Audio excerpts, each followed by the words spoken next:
For decades, he crept in the dark. He watched, he waited, he vanished. No name, no face, no justice. Until now.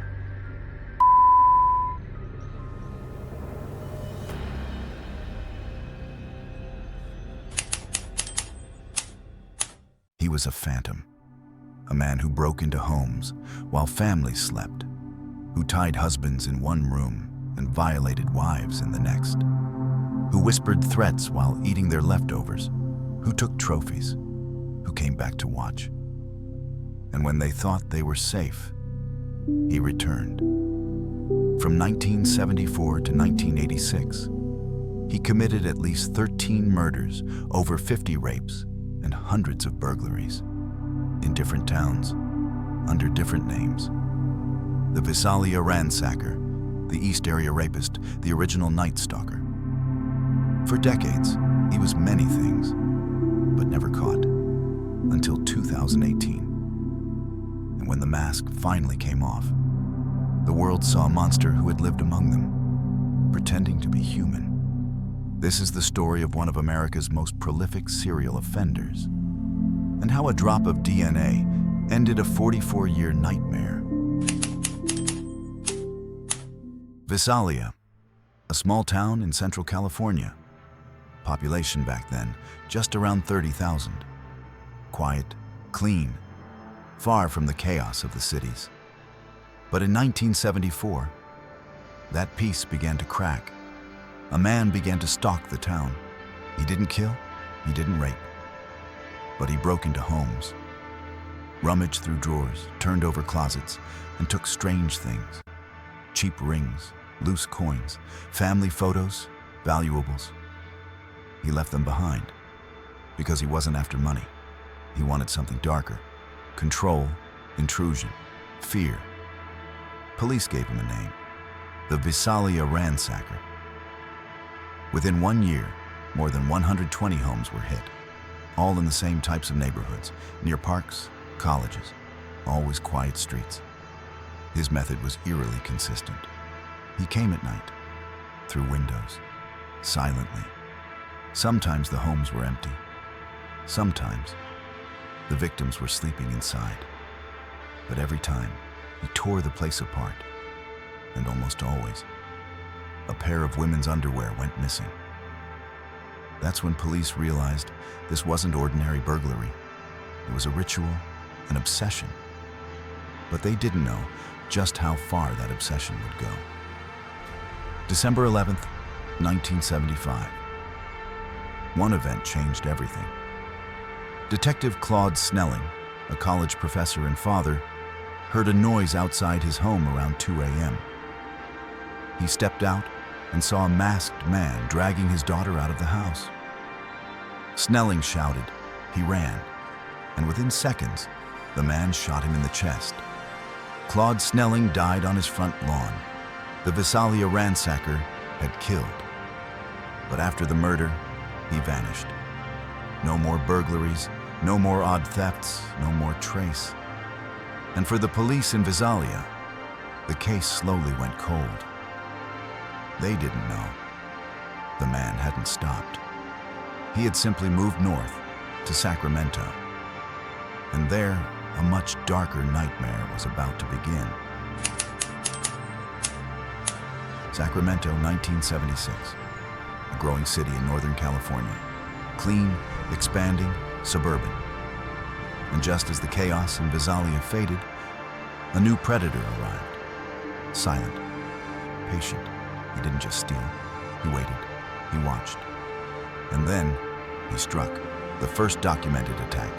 June 18th, 1976. A woman, alone in her home. At 2 a.m., she woke to the beam of a flashlight and a masked man standing at the foot of her bed. She was bound, gagged, raped. By the time police arrived, the man was gone. And it wouldn't be the last time. In the months that followed, more than a dozen women came forward. Same story, same method, same fear. He struck at night, always at night. He entered through sliding glass doors or open windows. He tied them with shoelaces or cut telephone cords. He forced them to lie face down. He whispered threats. Then, he raped them. The press began to call him the East Area Rapist. But locals had another name, the Night Crawler, because he came after dark and disappeared before dawn. Police tried to find patterns, but he always stayed ahead. Sometimes, he called his victims beforehand, just to breathe into the phone.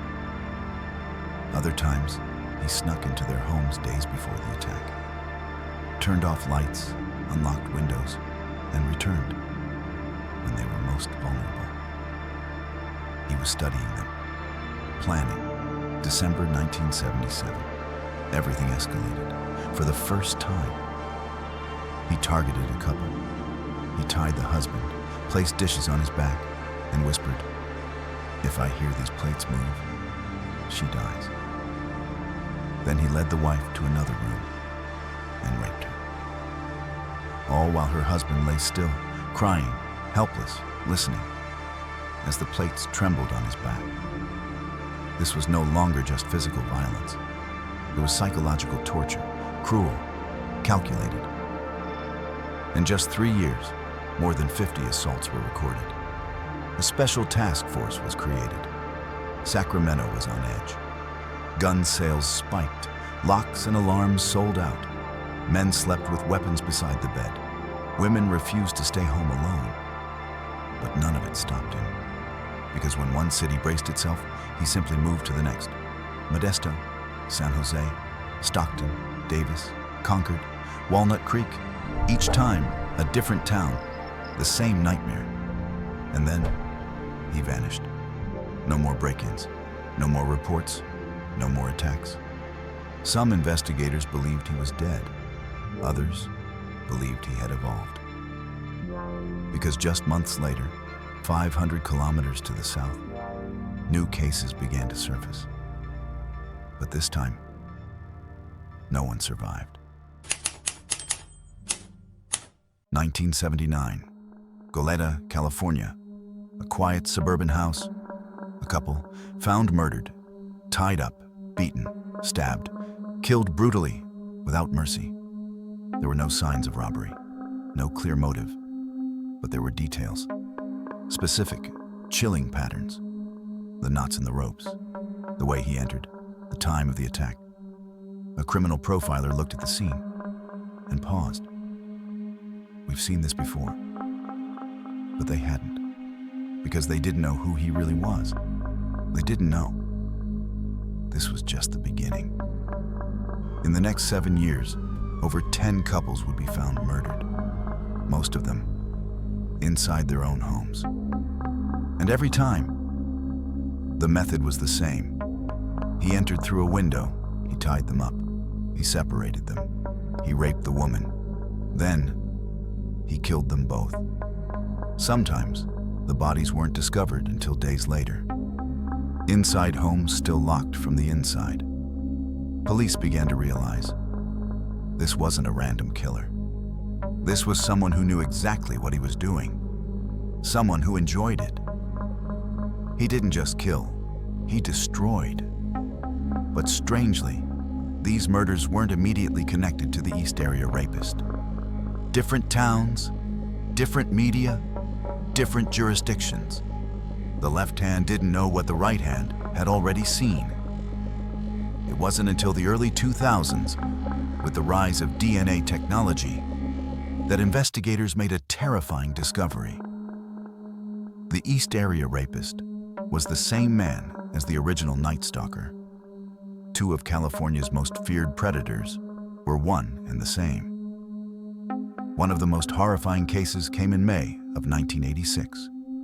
Janelle Cruz, just 18 years old, home alone that night. The next morning, her family found her. Beaten so violently, her skull was fractured, sexually assaulted. No signs of forced entry, no witnesses. This was his last confirmed murder, his final signature of terror. After that, he disappeared. No more attacks, no new bodies, no new leads. As if he had simply vanished, as if the monster had melted back into society, blending in, becoming someone normal, someone you might pass on the street, someone who could sit across from you at dinner, and you'd never suspect a thing. After the final murder in 1986, the Golden State Killer disappeared. No new attacks, no more threatening phone calls, no letters, nothing. As if he had died, or simply faded into the background, blending in, becoming a neighbor, a co-worker, a father, just another face in the crowd. But the scars he left behind never healed. In the years that followed, his crimes became legend, archived in dusty police records, dissected in true crime podcasts, analyzed in books and documentaries. But beneath the headlines and timelines, were people, dozens of survivors, and families of the murdered, living with trauma, living with questions. They didn't just lose loved ones. They lost their sense of safety, their trust in the world, their grip on reality. And as the years passed, they began to wonder, will we ever know the truth? Is he still out there? Is he watching us? In the early 2000s, technology began to catch up. The DNA, collected so carefully at crime scenes, was still there, preserved, waiting. And when new forensic techniques emerged, something extraordinary happened. Investigators began to match the DNA across cases, one by one. Crime scenes that once seemed unrelated suddenly connected. The Visalia Ransacker, the East Area Rapist, the original Night Stalker, all the same man. For the first time, he had one name, the Golden State Killer. But even with that knowledge, police still didn't know who he was.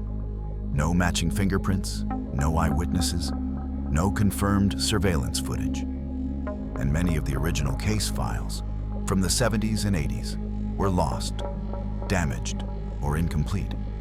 Some detectives retired, some gave up, but others kept going. They reopened the boxes, reread the files, retested the DNA again and again. And they held on to one belief: one day, time would be on their side. In 2016, a cold case investigator named Paul Holes decided to try something radical. He uploaded the killer's DNA profile to a public genealogy website, not to find a direct match, but to locate distant relatives, a cousin, an uncle, someone connected. It was a long shot, but what happened next would change the future of criminal investigations in America forever. 2018. More than 4 decades had passed. Over 10,000 hours of investigation, hundreds of victims, dozens of detectives. And still, no name, no face. Hope was fading.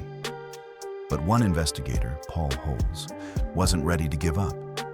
He believed technology could change everything. Paul had something powerful: DNA samples collected from crime scenes in the 70s and 80s. Painstakingly preserved, undeniable proof, if only they could find a match. But the killer's DNA didn't show up in CODIS, the National Criminal Database. So Paul tried something different, radical, even risky. He uploaded the killer's DNA to a public genealogy site. Not to find the killer himself, but to find his relatives. The website was called GED Match, and the result, a hit. Not the killer, but a distant cousin. From there, forensic genealogists went to work, building a massive family tree, dozens of branches, hundreds of names. They sifted through everyone. Who was born in the 1940s? Who lived in Sacramento, Galeta, Orange County? Who had military or law enforcement ties? Slowly, the list narrowed down, until one name remained: Joseph James DeAngelo. It wasn't the first time he'd crossed paths with the law. He used to be a police officer in Auburn, California. Ironically, he was fired for shoplifting a hammer and a can of dog repellent. After that, he vanished from the radar, became a mechanic, a retiree, a father, a grandfather. He lived in the suburbs, watered his lawn. No one suspected that the 72-year-old man next door was one of the most prolific serial predators in American history. But suspicion wasn't enough. Police needed proof, so they watched him day after day, tracked his habits, his trash. Until one day, DeAngelo tossed a used tissue into a public bin. The team collected it, tested it, and when the results came back, it was a perfect match. The DNA from that tissue was identical to the DNA found at dozens of crime scenes. After 44 years, the trail was no longer cold. There was no doubt. No more aliases. No more mystery. The Golden State Killer finally revealed. April 24th, 2018. A quiet morning in Citrus Heights, California.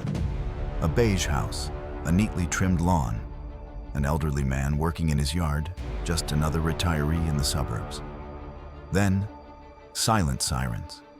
A SWAT team moved in, guns drawn, a warrant in hand, and most importantly, DNA evidence.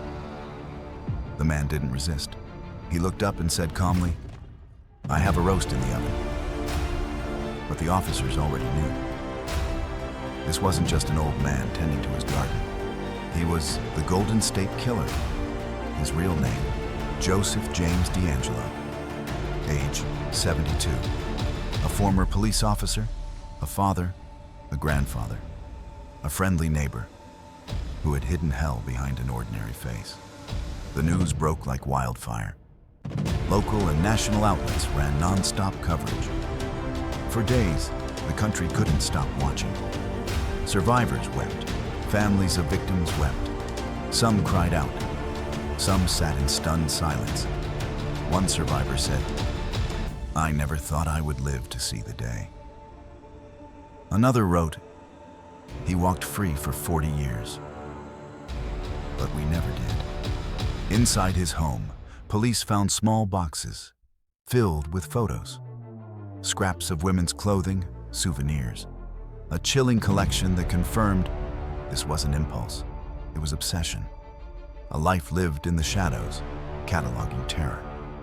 DeAngelo was charged with numerous 13 counts of murder, 13 counts of kidnapping for rape, and countless other crimes that, by law, were too old to prosecute. In court, he appeared in a wheelchair, thin, frail, eyes dull. But many believed it was just another mask, just like the ski mask he wore when he slipped into dark bedrooms, just like the face he wore at home. He kissed his children goodnight, with blood still drying on his hands. August 2020. After 2 decades of terror and 2 more years of waiting, Joseph James DeAngelo stood in court, orange jumpsuit, head bowed, face hollow. He pled guilty to every charge. No drama, no excuses. Just a faint, broken whisper. Yes, across from him sat the survivors, the people whose lives he shattered. And in that courtroom, justice didn't come from the judge, but from their voices. "You took my childhood, but I'm still here, and I'm not afraid of you anymore." They brought old photos. They brought decades of pain. But they didn't come as victims. They came as survivors.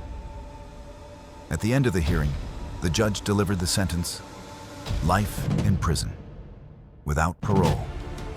And for the first time since 1976, California could finally sleep. But DeAngelo's story didn't just end with his arrest. It changed the world of criminal investigation. It ushered in a new era. Genetic genealogy, cross-agency collaboration, public-driven justice. He was a monster. But in catching him, the system learned how to catch others. And that is a justice far bigger than just one man. In a world of secrets, truth often hides in the smallest clues. A strand of hair, a drop of DNA. Joseph DeAngelo wasn't caught by confession. He was tracked down by science and outlived by time. For 40 years, he hid in the dark. But even shadows can't outrun the light. The survivors didn't get their past back, but they got something greater. Truth. And today, he sits behind bars. The world keeps moving, but their names stay with us. Because in the end, the ones who survive leave the deepest mark. Truth never dies. If this story moved you, share your thoughts in the comments. What do you remember most about this case? What questions still haunt you? And if you want more real stories like this, subscribe to Mirror Maze.